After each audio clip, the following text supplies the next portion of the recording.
Olá, estamos começando o episódio piloto do Fomecast, o podcast da Fome de Quê?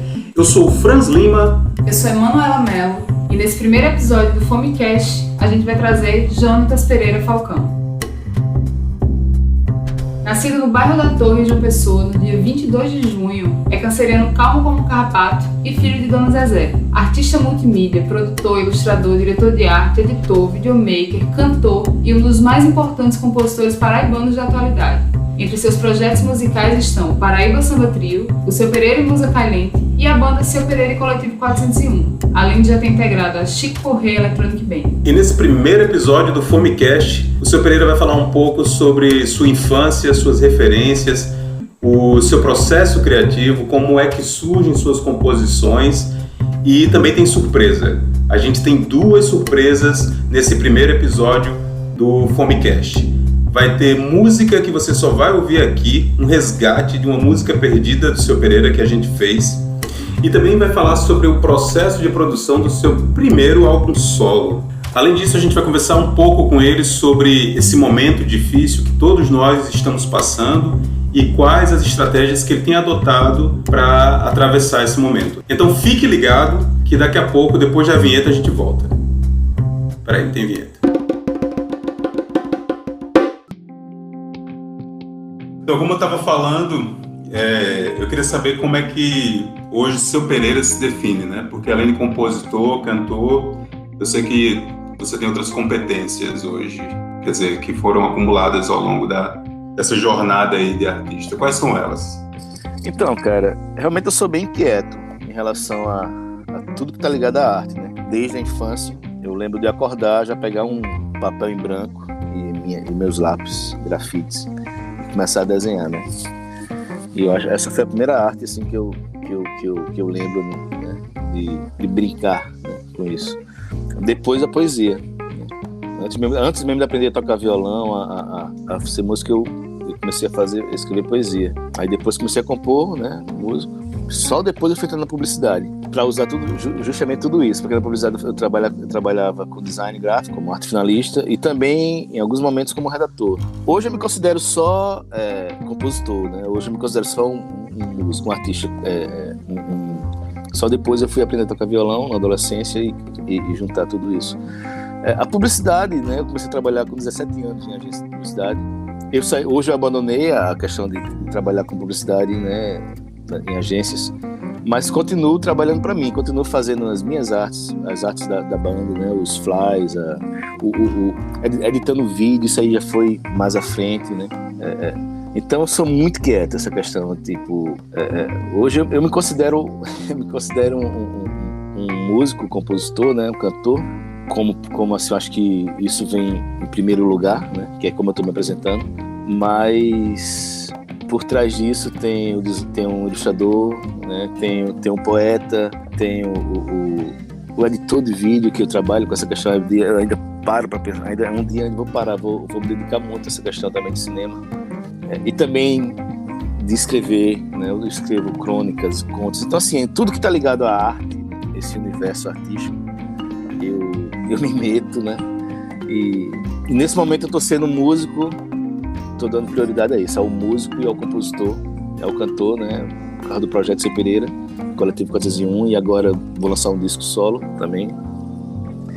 Mas acredito que em alguns momentos da minha vida eu vou me dedicar também ao poeta, ao escritor. Eu quero fazer isso, né? Ao ilustrador, né? Um dia vai rolar isso aí, tudo isso, essa bagunça toda. E produtor musical também agora com o Praiô? Então, como é que é isso lá? Produtor musical, né, cara? Na verdade, eu acho que nesse caso é mais um produtor de eventos, né? Porque mesmo eu trabalhando com música, mesmo eu tendo a minha visão, eu acho que eu não consigo, eu acho que eu não tenho a propriedade de trabalhar como um produtor musical. Mas lá no Praiô eu tô fazendo um exercício grande nessa questão de fazer agenda, né? De conseguir chamar os artistas e montar uma agenda, que é a história do produtor, né? Do produtor de eventos, do produtor cultural, né? Isso eu tô apanhando muito, assim. Espero que quando voltar agora eu consiga estar mais organizado, mas E é isso, né? Vivendo e aprendendo. Voltando um pouco a essa coisa que você falou dos trabalhos, que começa desde cedo e tem várias competências. Nesse percurso, nesse caminho, quais foram as referências? As principais referências? Desde a infância sempre foi muito questão intuitiva, né? Do sentido de... Na verdade, eu acho que a principal referência, se você for buscar lá na infância, a principal mesmo, é a referência do meu pai, que eu não conhecia, ele morreu, eu tinha 3 anos, não lembro pouca coisa, mas era arquiteto. Era ator, né? Era cantor, cantava no coral, tocava violão, tocava flauta, tocava gaita. Então, eu cresci com essa referência das pessoas. Seu pai fazia isso e tal. Então, acredito que essa é a principal referência.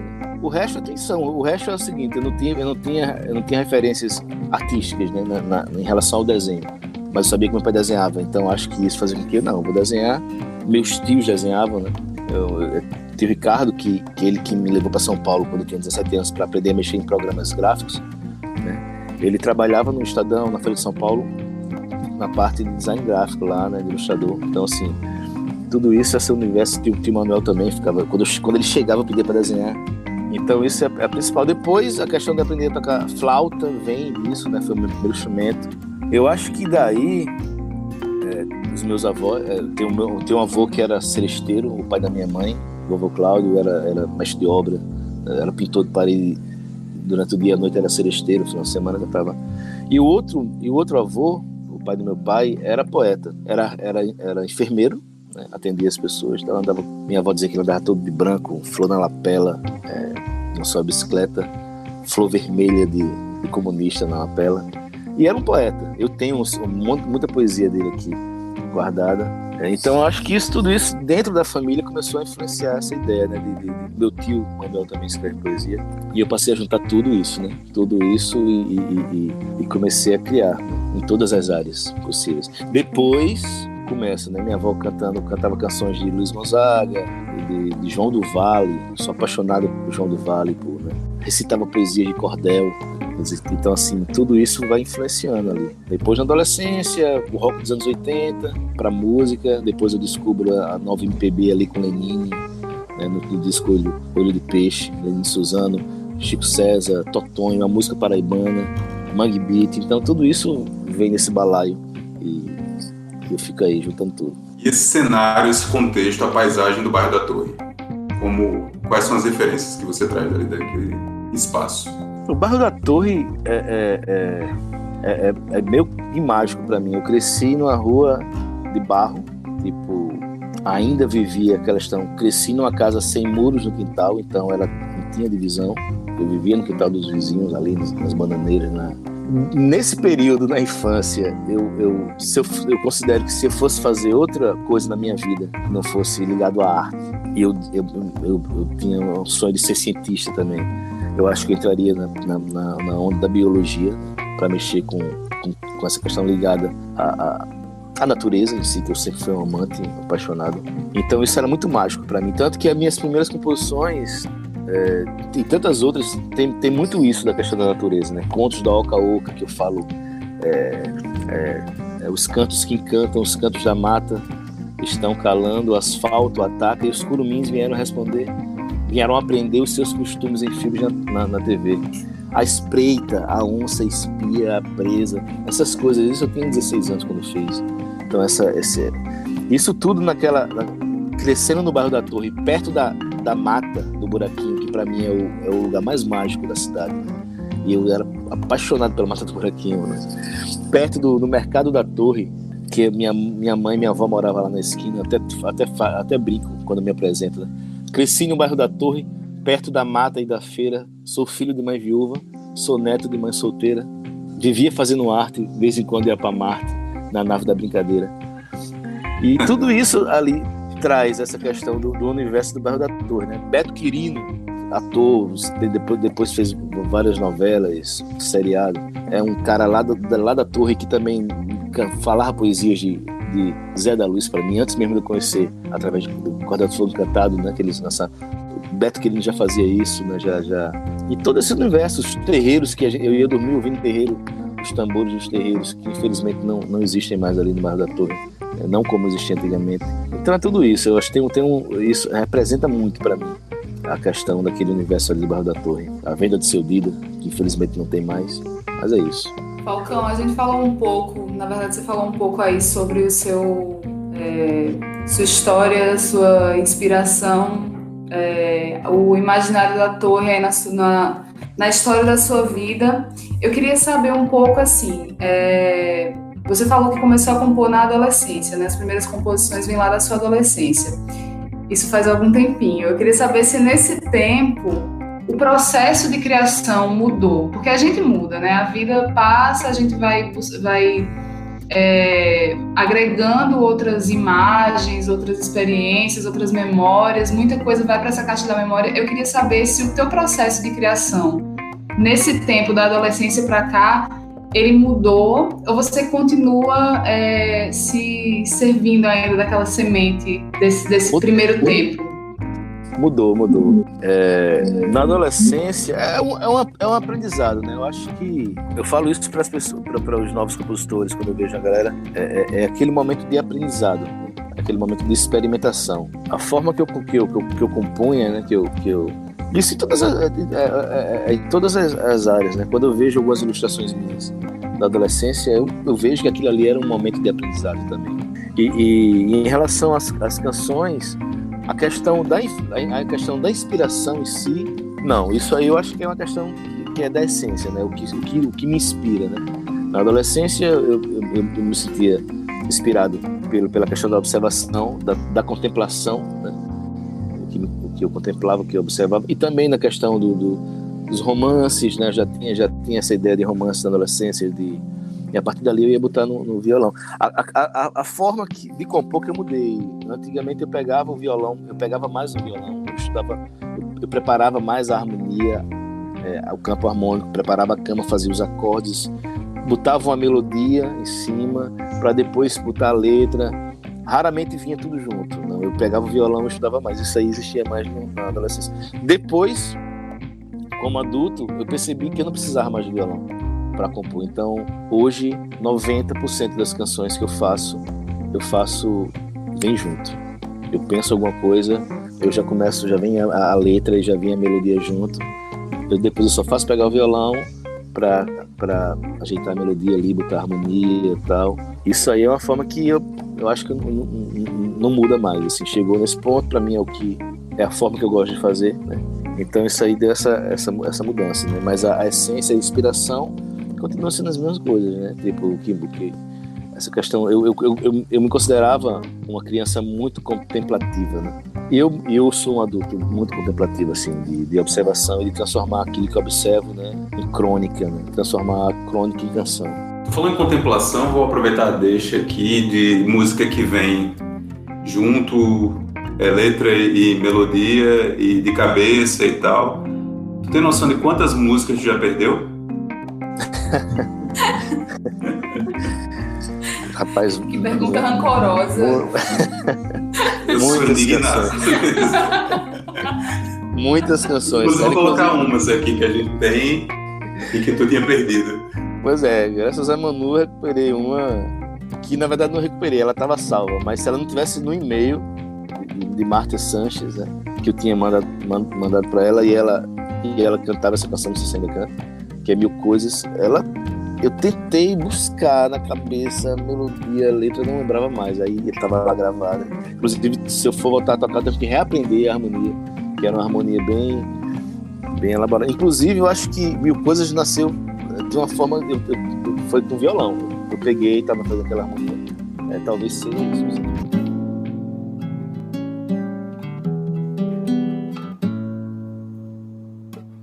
Pinto a cara, lavo a louça, limpo o chão, faço um chá do sofá, desligo a televisão, bato ponto, vou pra aula, cochilo em pé no metrô, marco hora no oculista do outro lado da cidade. E ainda tenho tempo de sentir saudade.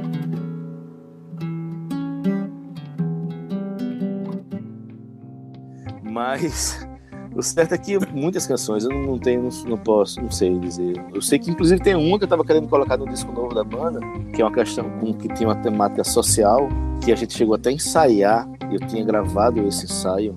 Eu não acho mais essa canção. Já procurei demais. Não acho mais, tá perdida aí. É isso, infelizmente. Aqui a reclamação em nome de todas as pessoas que se viciariam nessa música, provavelmente. Aqui. Mas sabe o que acontece? O lance do celular, ele ajuda muito a você gravar, mas também banaliza demais tudo, né? Fotografias, tudo que você faz no celular. Você perde porque é muita informação.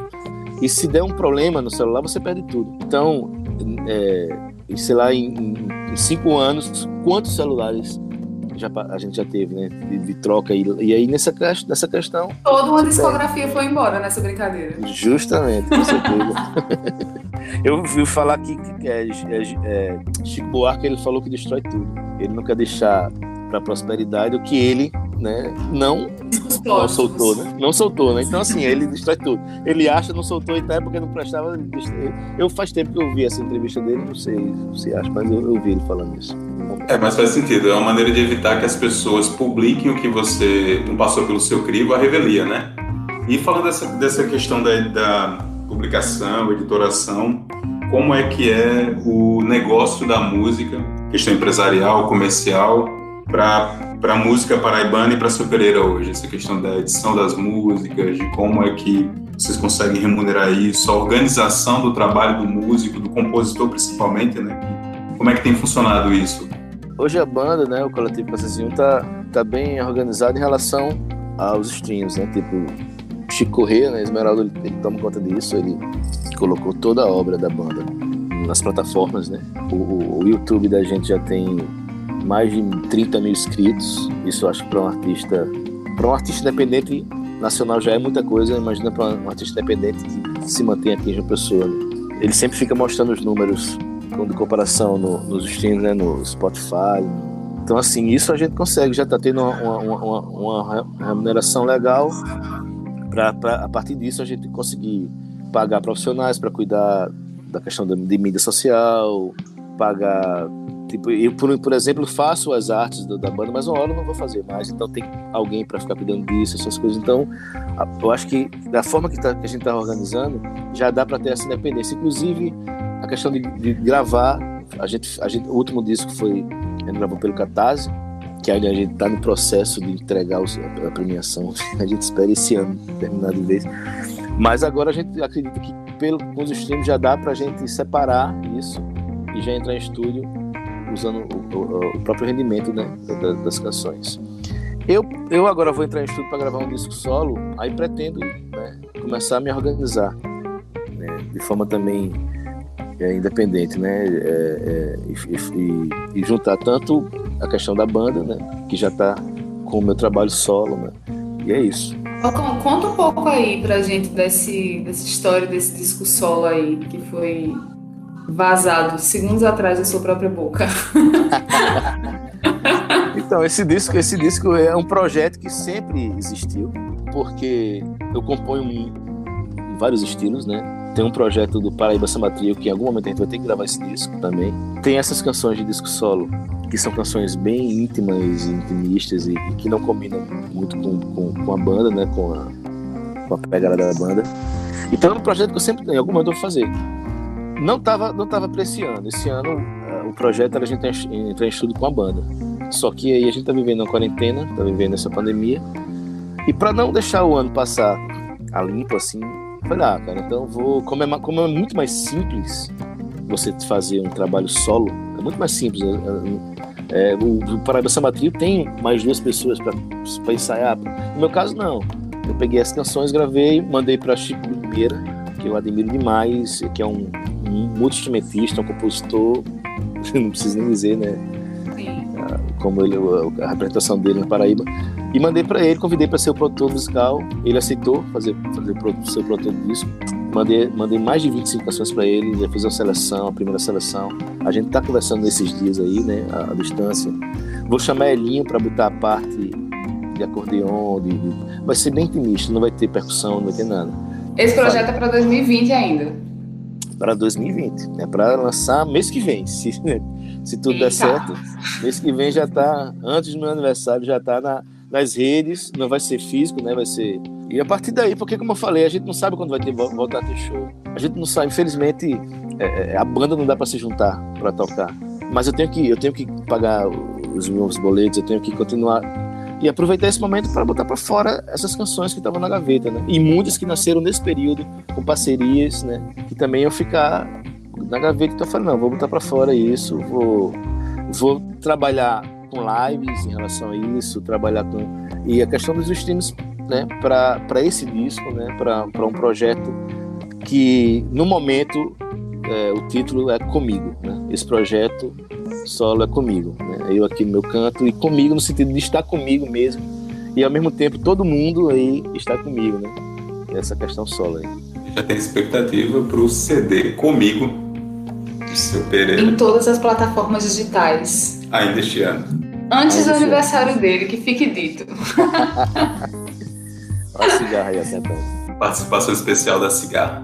Justamente. E Seu Pereira, para terminar, né, como não poderia deixar de ser, para fechar, você está falando que esse álbum aí vai ter um pouco desse momento, desse contexto que a gente está vivendo e das dificuldades como artista que você tem enfrentado, que eu acho que todos têm enfrentado, e eu acho que é muito útil a gente perguntar como é que você tem enfrentado esse momento, né? Como é que você vê esse momento, como é que o profissional encara um momento como esse, e qual a expectativa dos próximos meses ou nas previsões mais pessimistas, né? Até anos, quem sabe. Então, quando começou esse processo de quarentena, né, nesse momento os artistas, né, tá todo mundo tentando se reinventar, todo mundo, empresários de todas as áreas, né, empresários, pessoas, eu recentemente fiz uma live para uma galera que é empreendedor individual, que faz com os seus próprios alimentos e tal. Então, assim, do grande empresário ao pequeno empresário, do artista ao agente de turismo. Então, assim, hoje eu enxergo que realmente é total, né? Não é só uma questão da cena cultural. A cena cultural é só mais uma. Em relação ao futuro, em relação é triste, né? Assim, tipo, quando eu paro para pensar, até em pessoas que eu conheço, né? Mais próximo, então, como é que tá a situação, eu fico meio que angustiado. Eu moro sozinho, moro um pouco distante da cidade, tenho um quintal gigante com uns pés de bananeira, então me considero privilegiado. Sou um artista, tenho muitos seguidores, né?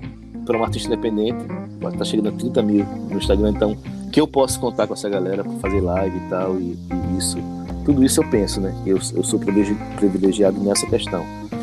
Mas me angustia, sim, pensar no todo, né? Pensar no todo. Por isso que recentemente eu pretendo fazer uma segunda live, para o que for arrecadado eu também fazer a minha parte na questão social, de distribuir cesta básica, né? Para diminuir um pouco essa angústia, né? Que eu acredito que quem sente empatia sente essa angústia junto aí. Eu acredito que se tem algo positivo nisso tudo, né? A gente repensar como temos vivido até agora em relação ao consumo, né, desenfreado, e também essa questão das redes sociais, né, uma nova forma da gente utilizar esse mecanismo, né, essa ferramenta tão poderosa que talvez a gente não estivesse usando direito. É isso aí.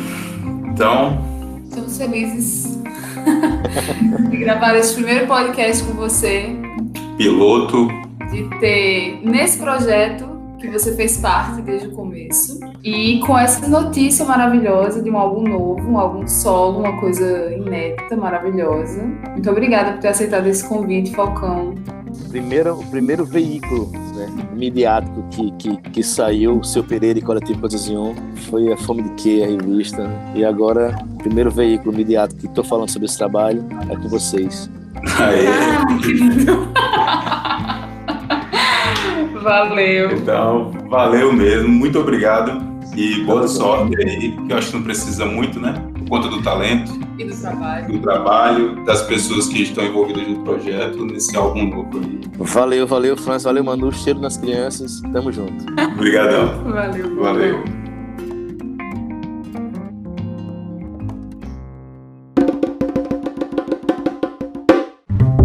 E esse foi o nosso primeiro Fomecast.